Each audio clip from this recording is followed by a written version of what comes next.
Isang magandang araw po mga Kapinoy. Kamusta po kayo? No? Magandang umaga, tanghali, hapon, gabi. Kahit saan parte ng mundo man kayo ngayon nandun. Ano? Ay, ngayon po, ano ba ngayon? Ngayon ay araw ng Huwebes. Ano? Huwebes, July 23. At masasabi natin napakatagal ko nang hindi nakapag-vlog. Alright? Dahil po sa napakaraming dahilan. Ano?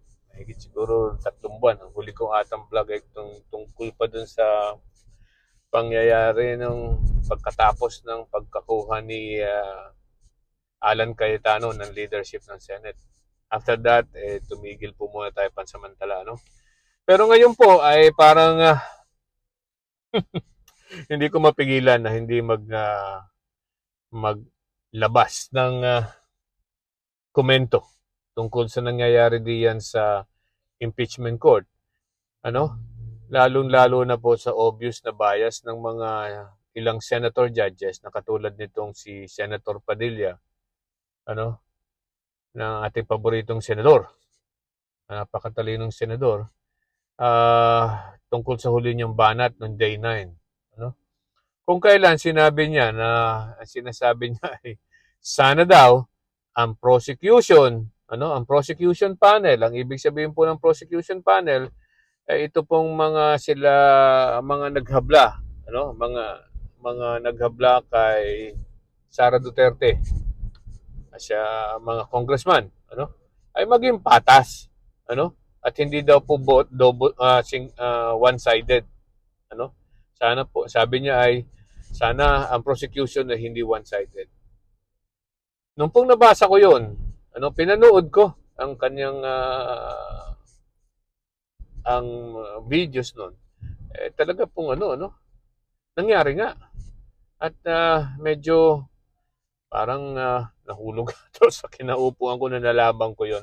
Ito po ang nangyayari sa ating bayan, lalo-lalo na sa ating mga senador na hindi po alam kung ano ang ginagawa nilang trabaho.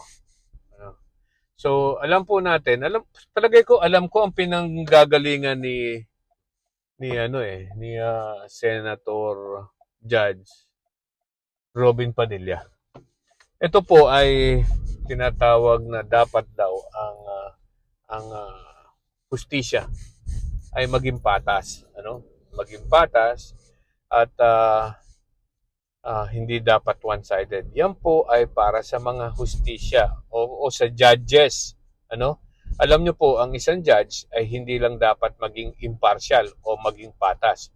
Kung hindi dapat din po silang lumabas o ipakita nila na sila ay patas. Hindi lang po dahil sa sila ay patas, kung hindi pakita nila dapat na sila ay patas. Iba po ang ginagawa ngayon nitong si Senator Judge Robin Padilla at ang magkapatid na Cayetano, na obviously sila po ay judge at hindi patas. Nakikita na po ang mga ebidensya sa kanilang pagtatanong, kitang-kita naman. So, assuming na sabihin nila sila ay patas, right? Dapat ipakita nila na sila ay patas sa pamamagitan ng pagtatanong lang ng clarificatory questions.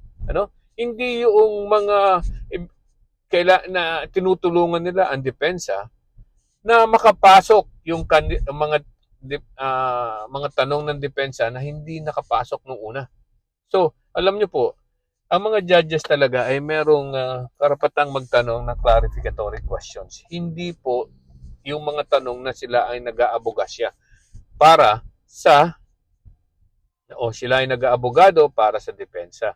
Hindi po ganun. O hindi sila nag-aabogado para sa prosecution. Sila po ay dapat patas. Again, ang judge must not only be impartial but must appear to be impartial. Yan po ang mga judges. So, alright. So, totoo na dapat ang hustisya ay patas. Pero, alam nyo po, ang husgado ay adversarial.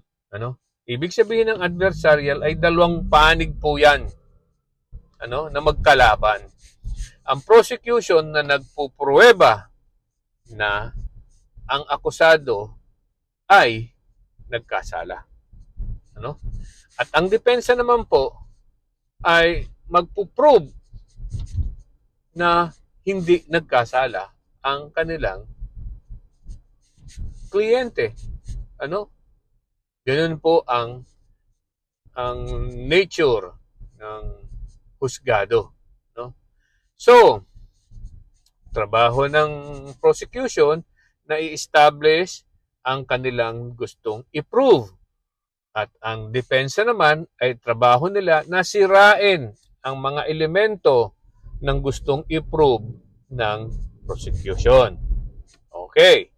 So, hindi nyo po maaasahan na ang prosecution ay maging patas or ang depensa ay maging para sa prosecution. Ano? And vice versa. Yan lang po yan eh. So, noong sinabi ni Robin Padilla na sana daw ang prosecution ay hindi dapat maging one-sided, ay talaga na pong out of context. Ano? So, ang prosecution po, katulad po ng mga piskal, no? Na dyan po naman sa impeachment proceeding na yan, ang piskal po dyan ay itong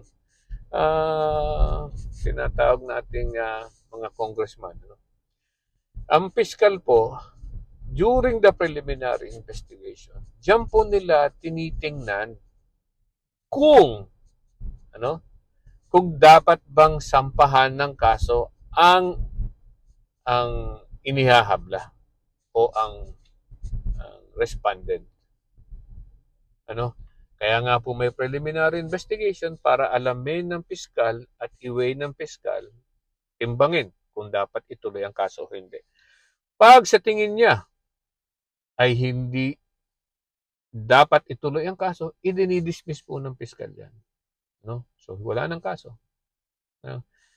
Pag nakita ng piskal na dapat ituloy ang kaso at nagkasala, sa tingin niya ay nagkasala itong inaakusahan, ay itutuloy niya ang kaso at ihahabla ang kaso. Ganyan po yan.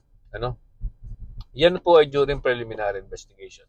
Diyan nila tinitingnan.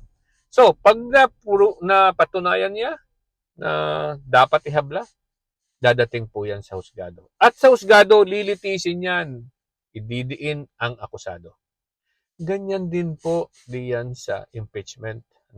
Nagkaroon po ng as if preliminary investigation doon po sa Committee on Justice. Sa Kongreso pa lang bago i-file ang article of impeachment. Ngayon, doon po sa nangyaring yan, binigyan po ng pagkakataon ang kampo nitong si Sara Duterte na sagutin ang mga akusasyon laban sa kanya. Pero ano nangyari? Hindi po sila sumagot. So anong gagawin ng prosecution? Siyempre, kung anong ebidensyang nasa kanila, yun lang po ang kanilang pagbabatayan. At gayon, naisampa na ang articles of impeachment sa Senado. So ngayon, yun na ang nililitis. Kung sakali man po, balik tayo, kung sakalit sumagot itong si Sara Duterte sa impeachment, sa hearing sa Kongreso pa lang, sa House of Representatives, ay baka po sakali na i-dismiss na yung impeachment at hindi na po ipapile. Ay hindi po siya sumagot eh. Kaya ngayon, sasabihin ng mga congressman na naghabla? Binibigyan namin pagkakataon. Ito ang mga ebidensya namin na nasa amin. So ipupud namin na ito totoo. Diba? Naniniwala kami ito totoo. So, itong sinasabi ni Robin Padilla na sana daw ang mga congressman ay maging hindi one-sided, ay mukhang lumalabas talaga na hindi niya alam ang kanyang trabaho. Ayan po ang nangyayari kapag ang ibinoboto natin ay mga taong walang alam sa kanilang gagawin. Hindi po ang Senado po o ang public office, kahit ano po yan, hindi po yan dapat matuto habang ikay naandiyan. Hindi po yan OJT, on the job training. No? Dapat naman kahit papaano ay meron silang at least siguro masasabi natin 50% ng trabaho ay alam nila sa pinapasok nila. Ano? So, again, ito lumalabas ng meron pong tinatawag na survey na naman na lumabas ang Pulse Asia. Aba, number 1 si bad boy, ano? Si Robin Padilla. Pero i-discuss natin 'yan sa susunod na vlog. Ano? Okay? So, Senator Robin Padilla, aba, mag-aral ka naman sana, ano? Nakakahiya naman talaga eh. Nakakahiya. Okay? Bye-bye!